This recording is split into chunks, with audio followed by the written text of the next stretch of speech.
আজকে সেই মহান আলীকে নিয়ে মন্তব্য করে কিছু হাইব্রিড বক্তা বেরিয়েছে, মুখে লাগাম নাই।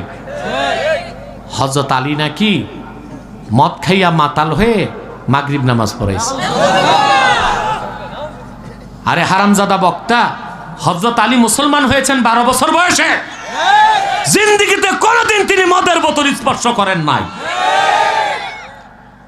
তোর বাপ ইহুদিরা তোরে যা খাওয়াইলো আর তুই তাই বললি? একবার চিন্তা করলি না কার সামনে কথা বলিস?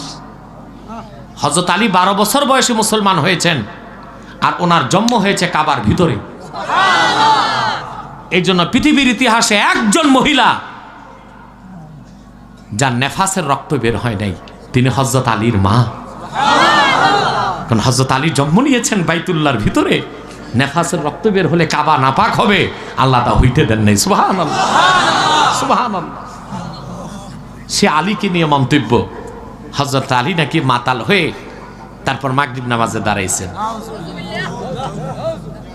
আমি তো বহু আগেই এই হাইব্রিড বক্তাগুলোরে কাফের ফতোয়া দিয়েছি। আলেম ওলামা তো আমার বিপক্ষে অনেকেই ছিল, এখন সব লাইনে চলে আসছে।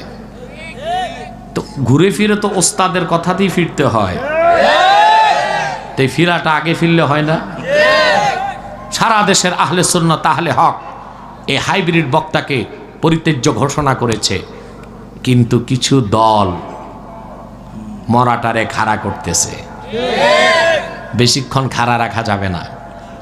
বেলুন যখন উঠতে উঠতে অনেক উপরে ওঠে, ফুস, ঠিক কিনা? আপনারা বুঝেন না, একটি বক্তা তার আলোচনায় নাই কোনো ধারাবাহিকতা, নাই কোনো বিষয় ভিত্তিক আলোচনা, নাই কোরআনের আয়াত, নাই হাদিসের কথা, তো মানুষ জমায়েত হচ্ছে কেন? এই কিছু ট্যাংরা, কিছু ফিস, কিছু বাংলা, কিছু ইংলিশ, তার মানে বাংলিশ, এই শুনতে মানুষ যায় না? মানুষ জমানো হয়। সারা জেলা থেকে, থানা থেকে দলীয় লোকগুলো এনে ভরে দেওয়া হয় মাঠঘাট, শোডাউন করা হয়। বাংলাদেশের মানুষ ভাত চাবায় খায়। বাংলাদেশের মানুষের আইওয়াস চলবে না। এদেশের মানুষ বিবেক সম্পন্ন মানুষ। আমি বলবো তোমাদেরকে, মরার দায় তোমরা নিও না, নতুবা নিজেদের মরতে হবে, ঠিক কিনা? হযরত খাদিজার শানে বেয়াদবি। কে মা খাদিজা তুমি জানো? মা খাদিজার শানে বলা হয় তিনি বুড়ি, কালো, 3 বারের তালাক্কা, ইনট্যাক্ট ছিল না। মিয়া, তোমার আমার মাকে যদি কেউ এ কথা বলে বরদাস্ত হবে? কে মা খাদিজা? কে? হাদিস সাক্ষী। ইন্তেকালের পর রাসূলুল্লাহ সাল্লাল্লাহু আলাইহি ওয়াসাল্লাম জুব্বা মুবারক লাশের সাথে দিয়ে দিয়েছেন কবর। আমার নবী চেহারাটা বারবার কাবার দিকে ঘুরান, খাদিজার চেহারা সোজা হয়ে যায়।